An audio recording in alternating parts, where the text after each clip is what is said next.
Hi guys, this is Mohanlal. और previous video में हमने अध्ययन किया था चिन्ह परिपाटी या साइन कन्वेंशन लॉ के बारे में। अब देखिए आज का जो हमारा टॉपिक आता है ये है दर्पण सूत्र। आज का टॉपिक है दर्पण सूत्र व आवर्धन या मिरर इक्वेशन या मिरर फॉर्मूला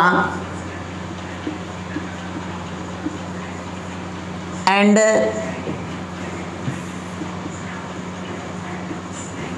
मैग्निफिकेशन, इसके बारे में हम अध्ययन करने जा रहे हैं। अब देखिए इसमें सबसे पहले आता है दर्पण सूत्र या दर्पण समीकरण। तो देखिए विद्यार्थियों क्या होता है ये दर्पण सूत्र। हमने बताया था आपको कि गोलीय दर्पण दो प्रकार के होते हैं, एक होता है अवतल दर्पण और दूसरा होता है उत्तल दर्पण। दर्पण जो होते हैं इन दर्पणों से प्रकाश की किरण का परावर्तन होता है और परावर्तन के द्वारा उस दर्पण में ऑब्जेक्ट का इमेज प्राप्त होता है, बिंब का प्रतिबिंब प्राप्त होता है। जैसे फॉर एग्जांपल मान लीजिए ये हमारे पास अवतल दर्पण है। इस अवतल दर्पण के सामने यहाँ कोई ऑब्जेक्ट रखा हुआ है, कोई बिंब रखा हुआ है। इस बिंब से अनेक प्रकाश की किरणें उत्सर्जित होती हैं। हमें कम से कम प्रतिबिंब बनाने के लिए कम से कम दो किरणों के ऊपर विचार करना आवश्यक होता है। तो देखिए वह प्रकाश की किरण जो दर्पण के ऊपर मुख अक्ष के समांतर आपतित होती है, परावर्तन के पश्चात फोकस में से गुजरती है और जब कोई प्रकाश की किरण वक्रता केंद्र में से गुजरती है तो वह अपना पथ पुनः अनुरेखित कर लेती है। तो देखिए यहाँ पे प्राप्त होगा इस ऑब्जेक्ट का इमेज प्राप्त होगा ए डैश बी डैश के ऊपर जो वास्तविक और उल्टा होगा। अब देखिए विद्यार्थियों हमने चिन्ह परिपाटी में अध्ययन किया था कि समस्त दूरियां दर्पण के ध्रुव से मापी जाती हैं और दर्पण के ध्रुव से जो बिंब की दूरी होती है इसे हम स्मॉल u से प्रदर्शित करते हैं और प्रतिबिंब की जो दूरी होती है इसे हम v से प्रदर्शित करते हैं और फोकस दूरी जो होती है इसे हम f से प्रदर्शित करते हैं। अब देखिए दर्पण सूत्र क्या होता है, किसे कहेंगे दर्पण समीकरण। तो देखिएगा प्रत्येक दर्पण के लिए चाहे वो दर्पण अवतल हो या फिर वो दर्पण उत्तल हो, प्रत्येक दर्पण के लिए बिंब दूरी u, प्रतिबिंब दूरी v व फोकस दूरी f में एक संबंध होता है और उसी संबंध को किसके नाम से जाना जाता है, दर्पण समीकरण के नाम से जाना जाता है। अब देखिए ये संबंध क्या होता है, तो ये संबंध होता है विद्यार्थियों 1/f = 1/v + 1/u। देखिए इसका जो अध्ययन है, इसका जो प्रूफ है, इसका हम अध्ययन करेंगे कक्षा 12th में। इसे विस्तारित रूप से अध्ययन करेंगे कि किस प्रकार से प्राप्त हुआ। तो यहाँ 10th क्लास में हमें केवल इतना ही ध्यान रखना है कि प्रत्येक दर्पण के लिए बिंब दूरी u, प्रतिबिंब दूरी v व फोकस दूरी f में एक संबंध होता है। उसी संबंध को क्या कहेंगे, दर्पण समीकरण, जो निम्न होता है। तो देखिए मैं यहाँ लिख देता हूं, ध्यान दीजिए। प्रत्येक दर्पण के लिए मैंने आपको बताया है मिरर चाहे कैसा भी हो, चाहे कन्वेक्स हो या कनकैव हो, दोनों मिरर के लिए यह समान रूप से लागू होगा। प्रत्येक दर्पण के लिए बिंब दूरी u, बिंब दूरी u, प्रतिबिंब दूरी v व फोकस दूरी f में एक संबंध होता है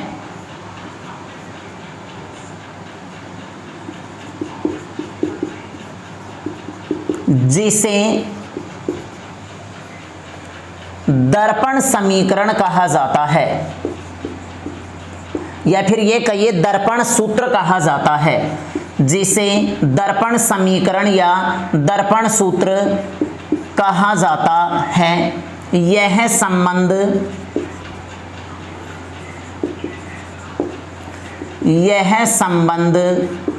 निम्न होता है। तो देखिए विद्यार्थियों, संबंध क्या होता है uv व f में 1/f is equal to 1/v plus 1/u। ध्यान रहे यहाँ पर f जो है ये फोकस दूरी को प्रदर्शित करेगा, v प्रतिबिंब दूरी को प्रदर्शित करेगा, u बिंब की दूरी को प्रदर्शित करेगा। और यहाँ देखिए ध्यान रखना, विशेष नीचे नोट डाल के लिखना है, विशेष डाल के लिखना है कि चिन्ह परिपाटी नियम का जो प्रयोग है, चिन्ह परिपाटी नियम जो है वो हम आंकिक प्रश्नों के लिए चिन्ह परिपाटी नियमों का प्रयोग करेंगे। तो देखिए आंकिक प्रश्न हल करते समय, आंकिक प्रश्न हल करते समय चिन्ह परिपाटी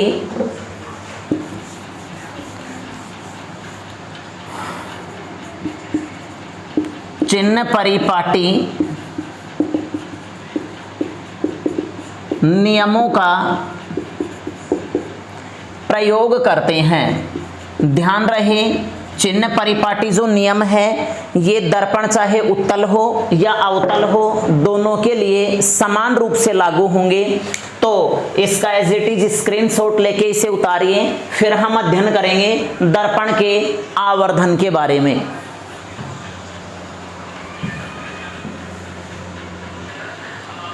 अब देखिए, अब हम अध्ययन करेंगे आवर्धन के बारे में। देखिए दर्पण का रेखीय आवर्धन क्या होता है, किसे कहेंगे रेखीय आवर्धन। तो विद्यार्थियों समझने के लिए हम एक एग्जांपल लेते हैं। देखिए आपने इस प्रकार से चम्मच का ये अंदर धसा हुआ भाग देखा होगा, या फिर इसका बाहर जो उभरा हुआ पृष्ठ है ये आपने देखा होगा। देखिए यदि हम किसी चम्मच के अंदर धसे हुए भाग में अपना प्रतिबिंब देखते हैं तो हमारा प्रतिबिंब वास्तविक बिंब से पतला किंतु लंबा दिखाई देता है। यदि हम इसके उभरे हुए भाग में, इस वाले भाग में यदि हम अपना इमेज देखते हैं तो हमारा जो प्रतिबिंब है ये वास्तविक बिंब से मोटा किंतु छोटा दिखाई देता है। अर्थात बिंब का, प्रतिबिंब का जो आकार है वो बिंब की डिस्टेंस के ऊपर डिपेंड करता है। तो देखिए अब हम आवर्धन कैसे ज्ञात करें। तो विद्यार्थियों अभी मैंने आपको बताया कि यदि हम इस प्रकार से उभरे हुए पृष्ठ के ऊपर अपना प्रतिबिंब देखते हैं, या फिर ये कहिए कि उत्तल दर्पण में जो हमारा प्रतिबिंब देखते हैं तो ये प्रतिबिंब वास्तविक बिंब से हट करके प्राप्त होता है। अतः इस प्रकार से यह कहा जा सकता है कि दर्पण चाहे कैसा भी हो, चाहे दर्पण कन्वेक्स हो या कनकैव हो, प्रत्येक गोलीय दर्पण के द्वारा बने प्रतिबिंब के आकार व बिंब के आकार का अनुपात ही क्या कहलाएगा, रेखीय आवर्धन कहलाएगा। तो देखिए आवर्धन कहेंगे किसी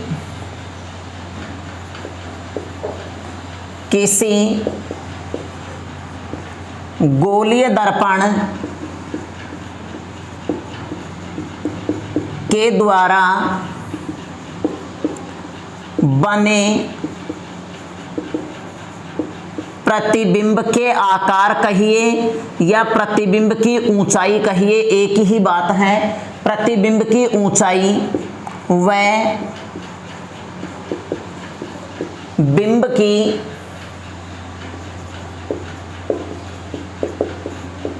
ऊंचाई का अनुपात रेखीय आवर्धन कहलाता है। इसे m से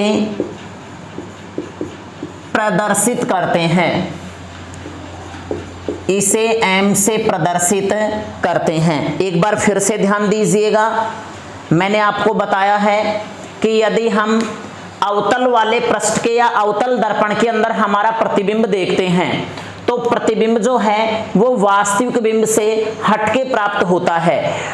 प्रतिबिंब जो है लंबा भी हो सकता है और छोटा भी हो सकता है। तो देखिए प्रतिबिंब के आकार व बिंब के आकार का अनुपात अर्थात प्रतिबिंब बिंब से कितना गुना बड़ा या कितना गुना छोटा है, तो इसके लिए हम तुलना करते हैं। तो तुलना किस प्रकार से करेंगे, प्रतिबिंब की ऊंचाई व बिंब की ऊंचाई का अनुपात ही क्या कहलाएगा, रेखीय आवर्धन। तो देखिए m इज इक्वल टू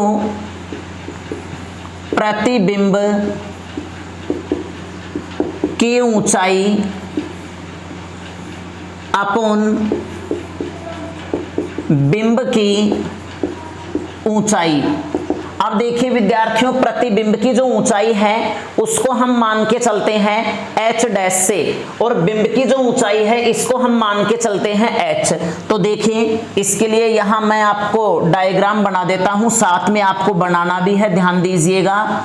ये अवतल दर्पण हो गया, ये इसका मुख्य अक्ष है, यहाँ पर कोई बिंब रखा हुआ है, ये प्रकाश की किरण मुख्य अक्ष के समांतर है, तो परावर्तन के पश्चात ये फोकस में से गुजरेगी और जब कोई प्रकाश की किरण वक्रता केंद्र में से गुजरती है तो परावर्तन के पश्चात यह अपना पथ पुनः अनुरेखित कर लेती है। अब देखिए यहाँ पर बनेगा इस AB का वास्तविक व उल्टा प्रतिबिंब प्राप्त होगा A डैश B डैश के ऊपर। तो देखिए ये तो है बिंब की ऊंचाई जिसको हम मान के चलते हैं h, और ये है प्रतिबिंब की ऊंचाई, इसको हम क्या मान के चलते हैं h डैश। तो देखिए m इज इक्वल टू प्रतिबिंब की ऊंचाई हो गई h डैश अपोन में h, इसे हम समीकरण फर्स्ट देते हैं। अब देखिए विद्यार्थियों ये तो हो गया ऊंचाई के आधार पे। यदि हम प्रतिबिंब दूरी v और बिंब दूरी u के पदों में प्राप्त करना चाहें तो देखिए यहां लिखते हैं रेखीय आवर्धन u तथा v के पदों में, u तथा v के पदों में। तो ये प्राप्त होगा m is equal to h dash upon में h बराबर माइनस v अपोन u। तो देखिए विद्यार्थियों यहाँ पर इसकी जो उत्पत्ति है, इसकी उत्पत्ति का अध्ययन हम क्लास 12th में करेंगे। चाहे तो मैं इसको यहाँ पे भी सोल्व करके बता सकता हूँ, लेकिन इसकी उत्पत्ति हमारे सिलेबस 10th में नहीं है, हमें केवल इतना ही अध्ययन करना है इस क्लास में। अब देखिए यहाँ पर ऋणात्मक चिन्ह क्या प्रदर्शित करेगा, ऋणात्मक चिन्ह ये प्रदर्शित करेगा कि ये जो प्रतिबिंब प्राप्त हो रहा है ये वास्तविक व उल्टा प्रतिबिंब है। तो मेरे कहने का अर्थ ये हो गया कि वास्तविक प्रतिबिंब के लिए m का मान तो ऋणात्मक लिया जाता है और आभासी प्रतिबिंब के लिए m का मान धनात्मक लिया जाता है। तो देखिए यहां लिखते हैं वास्तविक प्रतिबिंब के लिए m का मान ऋणात्मक, जबकि आभासी प्रतिबिंब के लिए m का मान धनात्मक लिया जाता है। अब देखिए किस प्रकार से लिया जाता है ऋणात्मक व धनात्मक। जब हम आंकिक क्वेश्चन सोल्व करेंगे और यदि हमें जैसे दर्पण दे दिया हो अवतल दर्पण, तो अवतल दर्पण में जो सामान्यतः प्रतिबिंब होता है सामान्य स्थिति में वो वास्तविक व उल्टा होता है। तो देखिए वास्तविक व उल्टे प्रतिबिंब के लिए, या फिर हमें ये दे दिया अंकित क्वेश्चन में कि किसी बिंब का जो प्रतिबिंब है ये इतनी दूरी के ऊपर वास्तविक प्रतिबिंब प्राप्त होता है, तो फिर यहाँ अंकित क्वेश्चन सोल्व करते समय हम m का मान ऋणात्मक रखेंगे, v का मान जो है वो दर्पण के ऊपर डिपेंड करेगा। अगर दर्पण हमारे पास अवतल है तो v का मान ऋणात्मक होगा, u का मान सदैव ऋणात्मक होगा ही होगा, और यदि हमारे पास दर्पण उत्तल है तो विद्यार्थियों यहाँ पर v का मान धनात्मक होगा जबकि u का मान ऋणात्मक ही होगा। तो इसका भी एज इट इज स्क्रीनशॉट लेके आप इसे उतारिए, फिर हम कुछ आंकिक क्वेश्चन कुछ एग्जाम्पल सोल्व करते हैं।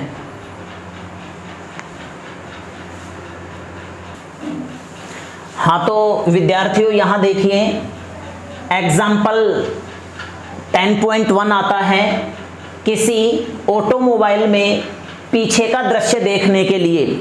अब यहाँ थोड़ा सा ध्यान देना, जरूरी नहीं है कि आपको यहाँ क्वेश्चन में उत्तल दर्पण दे ही, क्योंकि यहाँ पे स्पष्ट लिख दिया किसी ऑटोमोबाइल में पीछे का दृश्य देखने के लिए और पश्च दर्पण के रूप में केवल उत्तल दर्पण का ही उपयोग किया जाता है। इसे माइंड में ध्यान रखिएगा कि किसी वाहन के पश्च दृश्य को देखने के लिए पश्च दर्पण के रूप में उत्तल दर्पण का ही उपयोग किया जाता है।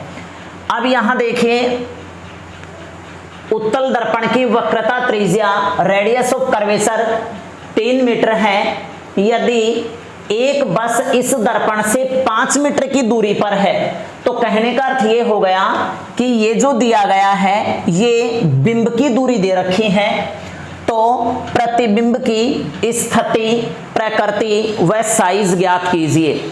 अब यहां ध्यान देना विद्यार्थियों, देखिए आंकिक क्वेश्चन कैसा भी हो, न्यूमेरिकल कैसा भी हो, सबसे पहले हमें यह देखना है कि उसमें क्या तो दिया गया है और क्या हमसे पूछा गया है। तो देखिएगा, दिया गया है, देखिए दर्पण हमारे पास यहां पर उत्तल दर्पण है, तो इसमें मैंने आपको विशेष डाल के लिखवाया था कि चिन्ह परिपाटी का जो उपयोग है हम आंकिक क्वेश्चनों में करेंगे। तो देखिए इसमें चिन्ह परिपाटी का भी उपयोग करना है। दर्पण चूंकि उत्तल है और उत्तल दर्पण की वक्रता त्रिज्या पॉजिटिव होती है, तो यहां लिखते हैं पॉइंट प्लस 3.0 मीटर। अब देखिए हम ये जानते हैं F बराबर होता है R/2, R की वैल्यू है 3.1/2, इसको हम सीधे ये भी लिख सकते हैं 3/2 मीटर हो गया। चाहो तो आप डिवाइड करके लिख सकते हो 1.5 मीटर।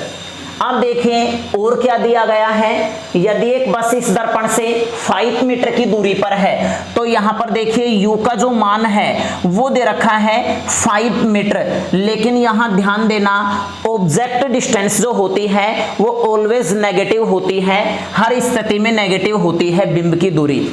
अब यहां देखिए मान किसका ज्ञात करना है, मान ज्ञात करना है हमें v का। तो देखिए दर्पण सूत्र से, दर्पण सूत्र से क्या होता है, दर्पण सूत्र 1/f is equal to 1/v plus 1/u। हमें मान किसका ज्ञात करना है, v का मान ज्ञात करना है। तो विद्यार्थियों 1/v इज इक्वल टू, इसको जब पक्षांतरित करेंगे, साइड ट्रांसपोज करेंगे तो 1/f माइनस 1/u। अब यहाँ पे हम चिन्ह परिपाटी नियम का प्रयोग करते हुए मान लिखते जाएंगे। 1/v बराबर 1/f, f की वैल्यू कितनी है 3/2 माइनस 1/u और u की वैल्यू कितनी है -5। तो देखिए माइनस माइनस कैंसिल हो गया, ये ऊपर जाएगा तो क्या प्राप्त होगा, 1/v is equal to 2/3 plus 1/5। इनका हम एलसीएम लेंगे 15, 3 5 जा 15, 5 2 जा 10 प्लस 5 3 जा 15, 3 1 जा 3। तो यहां देखिए v इज इक्वल टू होगा 15/13, और जब हम 15 को 13 से डिवाइड करेंगे तो यहाँ पे वैल्यू प्राप्त होगी 1.15 मीटर। इसे स्वयं सोल्व करिएगा। अब देखिए यहाँ पर जो v का मान प्राप्त हुआ है 1.15 मीटर प्राप्त हुआ है। वैसे हम चाहें तो ये बता भी सकते हैं कि इसकी जो प्रकृति है वो कैसी होगी, प्रतिबिंब जो प्राप्त होगा ये वास्तविक होगा या फिर आभासी होगा, चाहे तो हम यहाँ से प्राप्त कर सकते हैं। लेकिन हमें ये भी ज्ञात करना है कि इसका साइज क्या है। तो साइज के लिए देखिए रेखीय आवर्धन का प्रयोग करेंगे। रेखीय आवर्धन फॉर्मूला होता है m is equal to -v/u। अब यहां देखिए विद्यार्थियों, v का मान भी हमारे पास प्राप्त हो गया और u का मान हमें पहले से दे रखा है। तो यहां m is equal to minus v की वैल्यू कितनी है 1.15 डिवाइड बाई u और u की वैल्यू है -5। तो देखिए इससे कैंसिल, जब हम इसको इससे डिवाइड करेंगे तो आंसर प्राप्त होगा m is equal to 0.23 metre. अब यहां देखिए m की जो वैल्यू है वो लेस देन 1 है, 1 से छोटा है, तो इसका मतलब ये हो गया कि प्रतिबिंब जो प्राप्त होगा ये बिंब से छोटा प्राप्त होगा। तो यहां लिखते हैं, अब देखिए यहां पर m की जो वैल्यू है वो पॉजिटिव प्राप्त हुई है और मैंने आपको पहले ही बता दिया है कि जब आवर्धन का मान धनात्मक होता है तो प्रतिबिंब आभासी होता है। तो यहां लिखते हैं अतः प्रतिबिंब आभासी व बिंब से छोटा होगा। तो विद्यार्थियों इसका भी आप एज इट इज स्क्रीनशॉट लेके उतार लीजिए इसे।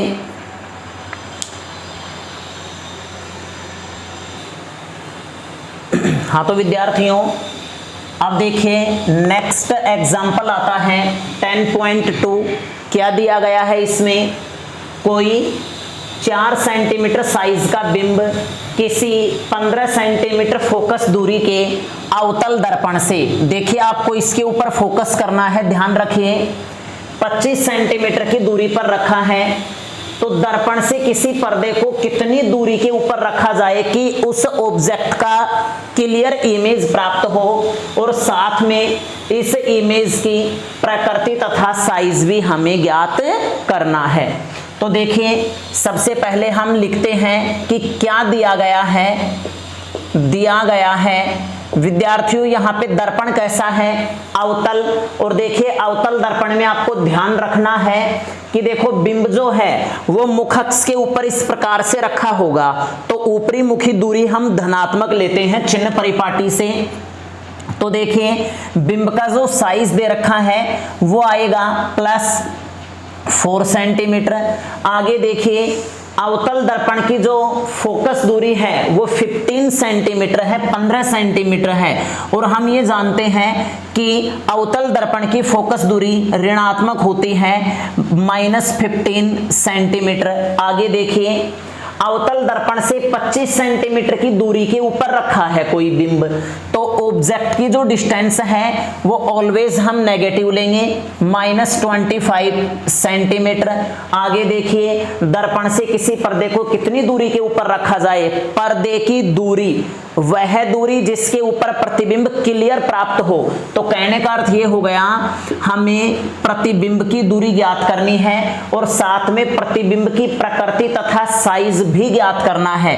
अब देखिए प्रतिबिंब का साइज मीन्स हमें ज्ञात करना है h डैश का मान। तो यहां देखिए सबसे पहले हमारे पास देखो h का मान है, f का मान है, u का मान है, v का मान हमारे पास नहीं है। तो यहां हम दर्पण समीकरण का उपयोग करेंगे। तो देखिए दर्पण सूत्र से क्या है, दर्पण सूत्र 1/f बराबर 1/v प्लस 1/u। मान हमें v का ज्ञात करना है तो इसको हम पक्षांतरित करेंगे by side transpose, then we can say 1/f is equal to 1/f minus 1/u।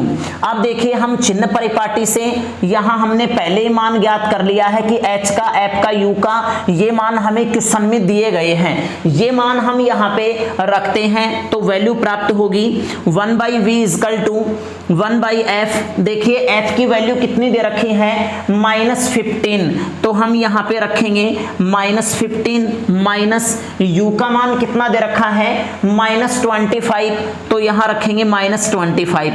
इससे एक माइनस माइनस प्लस हो गया। अब यहां देखिए 1/v इज इक्वल टू, इन दोनों का हम लेते हैं एलसीएम, तो इनका एलसीएम कितना प्राप्त होगा, इनका एलसीएम प्राप्त होगा 75। तो देखिए यहां हम रखते हैं 75, 15 5 जा 75, 5 1 जा 5, बट ये माइनस का होगा, ध्यान रहे क्योंकि यहाँ पे नीचे नेगेटिव चिन्ह है। अब यहाँ देखिए 25 3 जा 75, 3 1 जा 3, तो यहाँ पे मान प्राप्त होगा 1/v is equal to -2/75। Then we can say v is equal to होगा 75 डिवाइड बाई -2। तो इससे हम काटेंगे, डिवाइड करेंगे तो -37.5 प्राप्त होगा। तो देखिए v का जो मान है वो कितना प्राप्त हो गया, -37.5 सेंटीमीटर प्राप्त हो गया। तो विद्यार्थियों हम यहां से कह सकते हैं कि अवतल दर्पण में देखिए प्रतिबिंब की दूरी ऋणात्मक आई है। इसका मतलब ये हो गया कि प्रतिबिंब जो प्राप्त होगा ये बिंब के उसी ओर प्राप्त होगा, अतः प्रतिबिंब वास्तविक व उल्टा होगा। लेकिन हमें और ज्ञात क्या करना है, हमें ज्ञात करना है विद्यार्थियों प्रतिबिंब की, देखो प्रकृति तो यहां से ज्ञात हो ही गई कि वास्तविक व उल्टा होगा, बट इसका साइज कहां से ज्ञात करें, तो इसमें हम आवर्धन का फॉर्मूला यूज करेंगे। ध्यान देना, आवर्धन m बराबर में होता है h डैश अपोन में h इजकल टू -v/u। अभी देखिए हमें ज्ञात करना है h डैश की वैल्यू, तो h dash is equal to -vh/u। मान रखिए विद्यार्थियों, माइनस v का मान कितना है, v का मान है -37.5। h की वैल्यू कितनी है, h की वैल्यू है 4, तो यहां पे रखेंगे 4 डिवाइड बाई u। u की वैल्यू कितनी है यहां पर -25। तो देखिए इससे ये कैंसिल हो गया।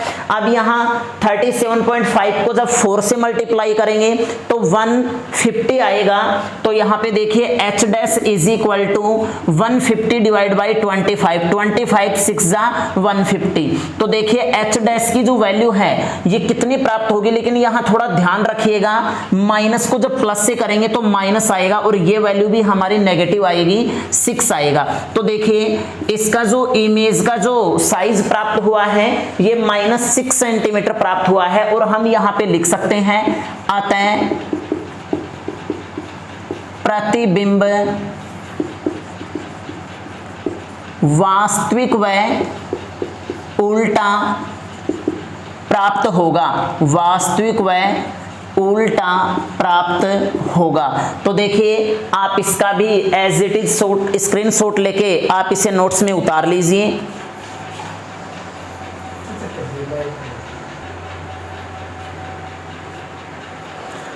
तो देखिए विद्यार्थियों, आई होप ये न्यूमेरिकल आपके अच्छे से समझ में आया होगा। बाकी बाय द वे फिर भी किसी स्टूडेंट के इसमें किसी प्रकार की कोई समस्या है तो कमेंट बॉक्स में लिख के कमेंट करके मेरे को बता दीजिएगा। बाकी मिलते हैं हम नेक्स्ट वीडियो में। Okay, thank you.